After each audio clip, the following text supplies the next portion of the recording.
वन्देऽहं श्रीगुरुश्रीयुतपदकमलं श्रीगुरुन् वैष्णवंश सेवंशग्रजातं तं श्रीजितं शान्तं पूर्णमशैतं श्रीकृष्णचैतन्यदेवं श्रीराधाकृष्णपादां श्रीललिता श्रीविशाखां श्रीमद्भागवत महापुराण की जय। श्रीमद्भागवत महापुराण की जय। श्री बद्री विशाल भगवान की जय। श्री नारायण भगवान की जय। श्री नारद जी भगवान की जय। श्री व्यासदेव भगवान की जय। श्री सुखदेव गोस्वामी जी की जय। परीक्षित जी महाराज की जय। सूत जी महाराज की, शौनकादि ऋषियों की जय। सदानंद की जय। भक्तवृंद की जय। जय जय श्री राधे श्याम निताई गौर हरि बोल। आज हम लोग चर्चा करने का प्रयास करेंगे श्रीमद् भागवत जी का दशम स्कंद, दशम अध्याय जमाल अर्जुन उद्धार।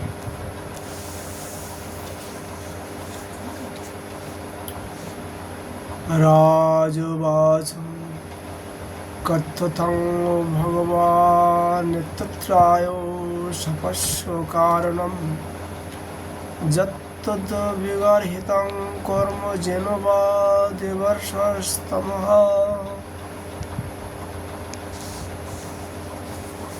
राजा परीक्षित जी ने पूछा सुखदेव जी से, हे भगवान,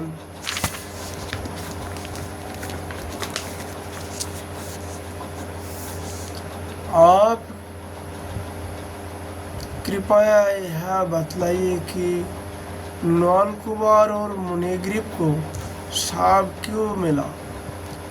उन्होंने ऐसा कौन सा निंदित कर्म किया था जिसके कारण परम शांत देवर्षि नारद जी को भी क्रोध आ गया। श्री सोगोवाच रुद्रास्य अनुचरौ भूत्वा सुदृप्तौ धनदप्तमजौ कैलासोपमाने रम्ये मंदाकिन्नं मदोत्कटौ। श्री सुखदेव जी ने कहा, परीक्षित, नलकुमार और मणिग्रीव ये दोनों एक तो धनाध्यक्ष कुबेर के लाडले लड़के थे और दूसरे इनकी गिनती हो गई रुद्र भगवान के अनुचरों में।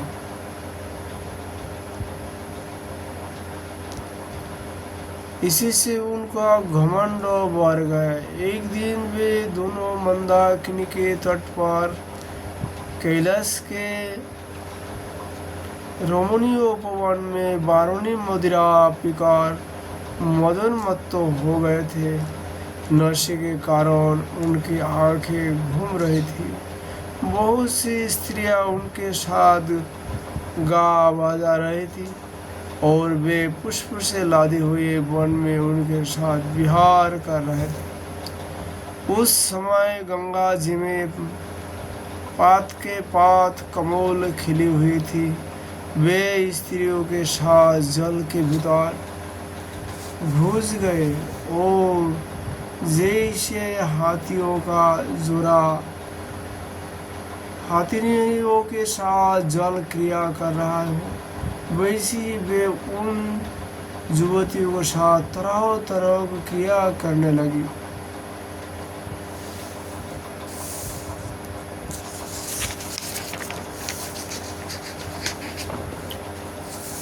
परीक्षित, संजोग बार उधर से परम समर्थ देवर्षि नारद जी आ निकले उन्होंने उन जख्म युवकों को देखा और समझ लिया कि ये इस समय मौत वाले हो रहा है। देवर्षि नारद को देखकर वस्त्रहीन अप्सराएं लज्जा गई।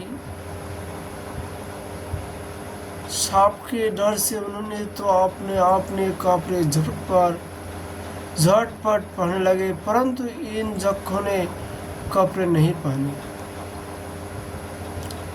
जब देवर्षि नारद जी ने देखा कि ये देवताओं के पुत्र होकर श्रीमत से अंधे और मदिरा पान करके उन्मत्त हो रहा है, तब उन्होंने उन पर अनुग्रह करने के लिए शाप देते हुए यह कहा। नारदो वाचो न जन्नो जुषातुं जुषन्नन्न बुद्धिभ्रंशो रजो गुणः श्रीमदादाविजत्तदिजत्रं स्त्री धृतो मासव। नारद जी ने कहा, जो लोग अपने प्रियों विषयों का सेवन करते हैं उनकी बुद्धि को सबसे बढ़कर नष्ट करने वाला है श्रीमद धन संपत्ति का नशा, हिंसा आदि रजोगुणी कर्म और कुलीनता आदि का अभिमान भी उससे बढ़कर बुद्धि भ्रंशोक नहीं है, क्योंकि श्रीमत के साथ साथ तो स्त्री जुआ और मदिरा भी रहती है। औषधमाद और श्रीमत से अंधे होकर अपने इंद्रियों के वश में रहने वाले क्रूर पुरुष अपने नाशवान शरीर को तो अजोर अमोर मान बैठते हैं और अपने ही जैसे शरीर वाले पशु की हत्या करते हैं। जिस शरीर को भूदेव, नरदेव, देव आदि नामों से पुकारते हैं, उसकी अंत में क्या गति होगी? उसमें क्रिए पड़ जाएंगे, मक्खी खाकर उसे विष्ठा बनाए देगी, जब वह जल का राख का ढेर बन जाएगा। उसी शरीर के लिए प्राणियों से द्रोह करने में मनुष्य अपना कौन सा साथ समझता है? ऐसा करने से तो उसे नरक की प्राप्ति होगी। बदलाव तो सही, यह शरीर किसकी संपत्ति है? अन्न देकर पालने वाले की है या गर्भ धारण करने वाले की पिता की है? यह शरीर उसे 9 महीने पेट में रखने वाली माता का है, अथवा माताओं को भी पैदा करने वाले नाना का? जो बलवान पुरुष बलपूर्वक इससे काम करा लेता है उसका है, अथवा दाम देकर खरीद लेने वाले का? चिता की जिस दधकती आग में यह जल जाएगा उसका है, अथवा जो कुत्ते शेर इसको चित कर खा जाने की आशा लगाए बैठे हैं उनका? यह शरीर एक साधारण सी वस्तु है, प्रकृति से पैदा होता है और उसी में समा जाता है। वैसी स्थिति में मूर्ख पशुओं की सेवा और वैसा कौन बुद्धिमान है जो इसको अपना आत्मा मानकर दूसरे को कष्ट पहुँचाएगा, उनके प्राण लेगा? जो दुष्ट श्रीमत से अंधे हो रहे हैं उनकी आँख में ज्योति ढलने के लिए दरिद्रता ही सबसे बड़ा अंजन है, क्योंकि दरिद्र यह देख सकता है कि दूसरे प्राणी भी मेरे ही जैसे हैं। जिसके शरीर में एक बार कांटा गाड़ जाता है वह नहीं चाहता कि किसी भी प्राणी को कांटा गड़ने की पीड़ा सहनी पड़े, क्योंकि उसे पीड़ा और उसके द्वारा होने वाली विकारों से वह समझता है कि दूसरे को भी वैसी ही पीड़ा होती है, परंतु जैसे कभी कांटा गड़ा ही नहीं वह उसकी पीड़ा का अनुमान नहीं कर सकता। दरिद्र में घमंड और हेकरी नहीं होती। वह सब तरह के मधु से बसा रहता है, बल्कि दैववश उसे जो कष्ट उठाना पड़ता है वह उसके लिए एक बहुत बड़ी तपस्या भी है। जैसे प्रतिदिन भोजन के लिए अन्न जुटाना पड़ता है, भूख से जिसका शरीर दुबला पतला हो गया है, उस दरिद्र की इंद्रिया भी अधिक विषय नहीं भोगना चाहिए। सूख जाती है और फिर वह अपने भोगों के लिए दूसरे प्राणियों को सताना नहीं, उनकी हिंसा नहीं करता।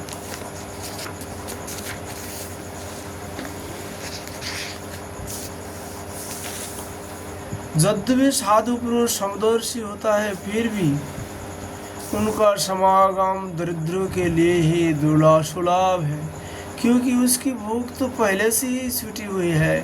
अब संतों के संगत से उसकी लालसा तृष्णा में मिट जाता है और शीघ्र ही उसका अंतःकरण शुद्ध हो जाता है। जिस महात्माओं को चित्त सबके लिए समता है, जो केवल भगवान के चरणार बिंदों का मकरंद रस पीने के लिए सदा उत्सुक रहते हैं, उन्हें दुगुन के खजाने अथवा दुराचारियों को जीविका चलाने वाले और धन के मत से मद वाले दुष्टों की क्या आवश्यकता है? वे तो उनकी अपेक्षा ही पात्र है।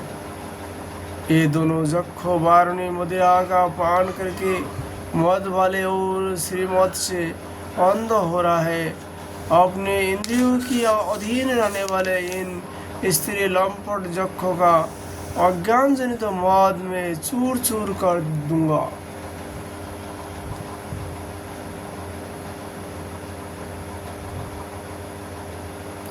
देखो तो सही कितना अनर्थ है कि ये लोकपाल कुबेर के पुत्र होने पर भी मदोन्मत्त होकर अचेत हो रहा है, और इनको इस बात का भी पता नहीं है कि हम बिल्कुल नंगा धंगा है।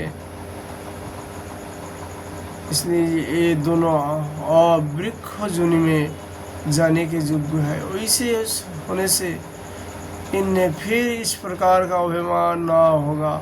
वृक्ष जुनि में जाने पर भी मेरी कृपा से उन्हें भगवान की स्मृति बनी रहेगी, और मेरे अनुग्रह से देवताओं के 100 वर्ष बीतने पर इन्हें भगवान श्री कृष्ण का सान्निध्य प्राप्त होगा, और फिर भगवान के चरण में परम प्रेम प्राप्त करके ये अपने लोक में चले आएंगे।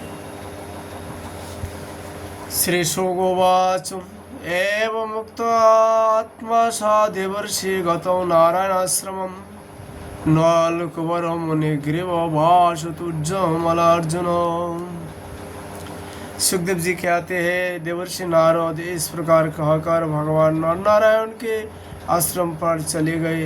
नलकुमार और मुनिग्रीव ये दोनों एक ही साथ अर्जुन वृक्ष होकर जमल अर्जुन नाम से प्रसिद्ध हुए। भगवान श्री कृष्ण ने अपने परम प्रेमी भक्त देवर्षि नारद जी की बात सत्य करने के लिए धीरे धीरे उखाल घुसते हुए उस ओर प्रस्थान किया जिधर जमाल अर्जुन वृक्ष थे। भगवान ने सोचा कि देवर्षि नारद मेरे अत्यंत प्यारे हैं,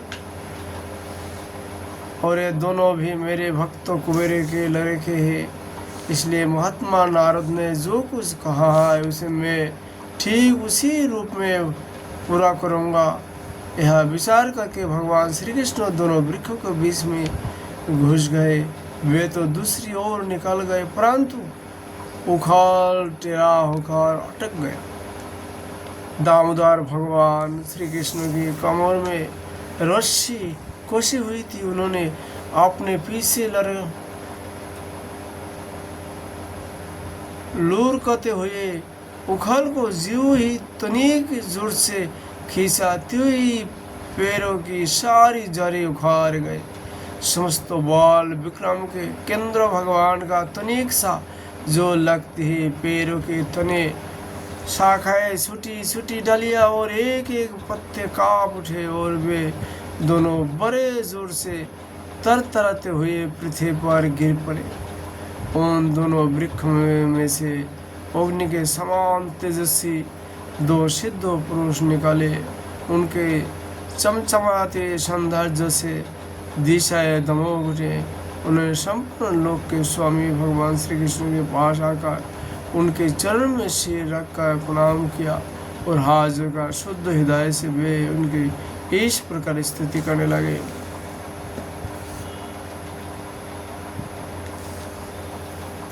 कृष्ण कृष्ण महायोगीश्वर मध्य पुरुष परः व्यक्त अव्यक्तमिदं विश्वं रूपं ते ब्रह्मणा विदुः।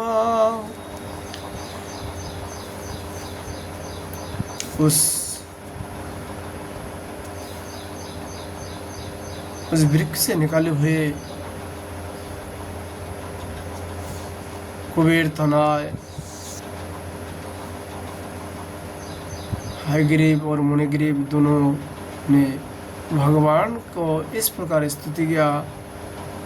सच्चिदानंद स्वरूप सबको अपने ओर आकर्षित करने वाले परम योगेश्वर श्री कृष्ण आप प्रकृति से अतीत स्वयं पुरुषोत्तम है। वेदज्ञ ब्राह्मण यह बात जानते हैं कि यह व्यक्त और अव्यक्त संपूर्ण जगत आपका ही रूप है। आप ही समस्त प्राणियों के शरीर प्राण अंतःकरण और इंद्रियों के स्वामी है तथा आप ही सर्वशक्तिमान काल सर्वव्यापक एवं अविनाशी ईश्वर है। आप ही महातत्व और महाप्रकृति है जो अत्यंत सूक्ष्म और शतगुण रजगुण और तमगुण रूपा है।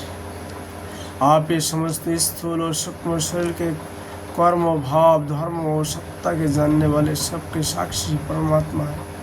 वित्त से ग्रहण किए जाने वाले प्रकृति गुण और विकार के द्वारा आप पकड़े में नहीं आ सकते। स्थूल और सूक्ष्म शरीर के आवरण से ढाका हुआ वैसा कौन सा पुरुष है जो आपको जान सके, क्योंकि आप तो उन शरीर के पहले ही एक राज विद्यमान थे।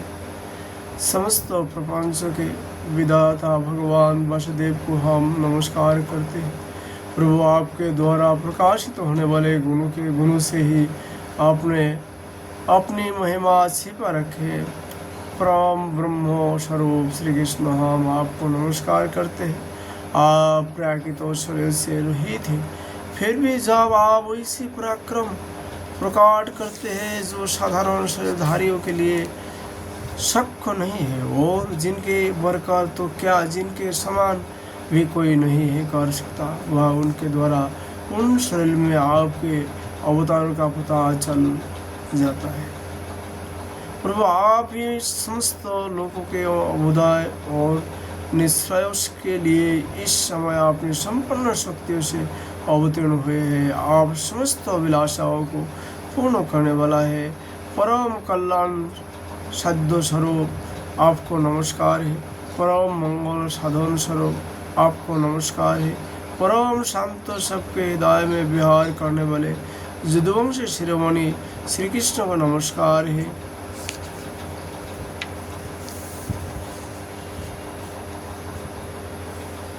अनंत हम आपके दासन दास है। आप यह स्वीकार कीजिए देवर्षि भगवान नारद के परम अनुग्रह से ही हम अपराधियों को आपका दर्शन प्राप्त हुआ है। प्रभु हमारे वाणी आपके मंगलमय गुणों का वर्णन करते रहे। हमारे कान आपकी रसमयी कथाओं में लगे रहे। हमारे हाथ आपकी सेवा में और मन आपके चरण कमल की स्मृति में रम जाए। यह संपूर्ण जगत आपका निवास स्थान है। हमारा मस्तक सबके सामने झुका रहे। संतो आपके प्रत्यक्ष ले हमारे आँखें उनके दर्शन करते रहे।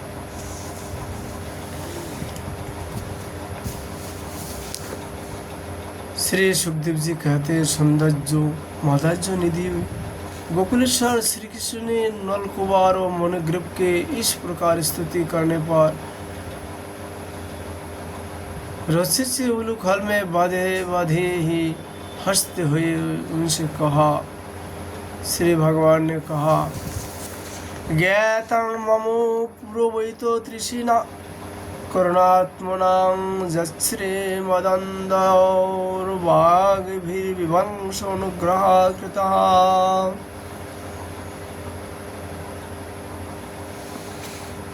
भगवान ने कहा, तुम लोग श्रीमत से अंधे हो रहे थे। मैं पहले से यह बात जानता था कि परम कारुणिक देवर्षि नारद ने शाप देकर तुम्हारा जो नष्ट कर दिया तथा इस प्रकार तुम्हारे ऊपर कृपा की। जिनकी बुद्धि समदर्शिनी है और हृदय पूर्ण रूप में मेरी प्रीति समर्पित है, उन साधु पुरुष के दर्शन से बंधन होना ठीक वैसी संभव नहीं है जैसे सूर्योदय होने पर मनुष्य को नेत्र के सामने अंधकार का होना। इसलिए नल कुमार और मणिग्रीव, तुम लोग मेरी परायण होकर अपने अपने घर जाओ। तुम लोगों को संसार चक्र से छुड़ाने वाले अनन्य भक्ति भाव की जो तुम्हें अभिष्ट है प्राप्ति हो गई है।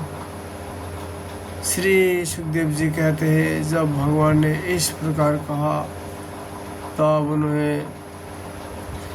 उन दोनों ने उनकी परिक्रमा की और बार बार प्रणाम किया। इसके बाद उलूखल में बंधे हुए सर्वेश्वर की आज्ञा प्राप्त करके उन लोगों ने उत्तर दिशा की यात्रा की। इति श्रीमद्भागवते महापुराणे पारमहंस्यां संहितायां दशमस्कन्धे पूर्वार्धे नारद शाप नाम दशमोऽध्यायो विश्राम। राधे राधे।